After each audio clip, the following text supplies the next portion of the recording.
Hey everyone! Welcome back to our channel.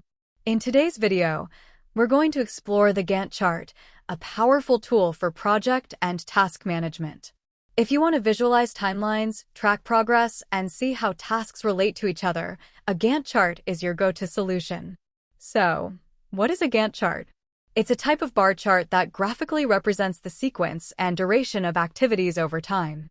Gantt charts help you see the progress of a project, the timing of each task, and how everything fits together on a time scale. Let's say we want to analyze the distribution of business travel times and situations for different destinations. For example, we're interested in Erica's recent business travel activities. Here's how you can create a Gantt chart for this scenario. Go to your dashboard and click on Gantt. Select the business travel request form as your data source.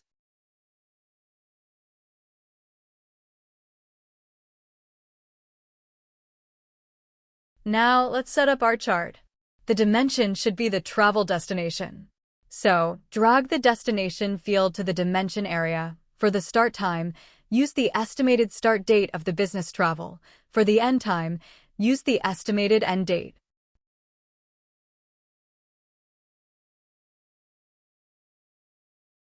Since we want to focus on Erica's travel situation, let's filter the data. Drag the requested by field to the filter area. Select Erica as the filter value.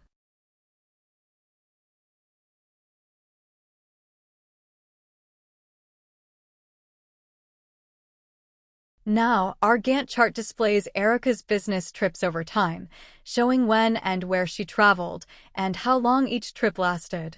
Each bar represents a trip to a destination, with its position and length indicating the travel dates and duration.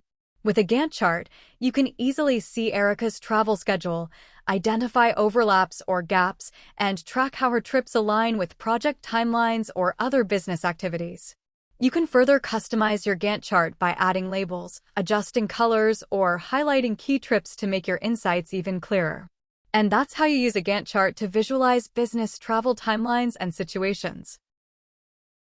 Gantt charts are perfect for managing projects, tracking tasks, and understanding schedules at a glance. If you enjoyed this tutorial, please give us a thumbs up, subscribe to our channel, and hit the bell icon for more data visualization tips. Got questions or want to see more examples? Leave a comment below. Thanks for watching and see you next time.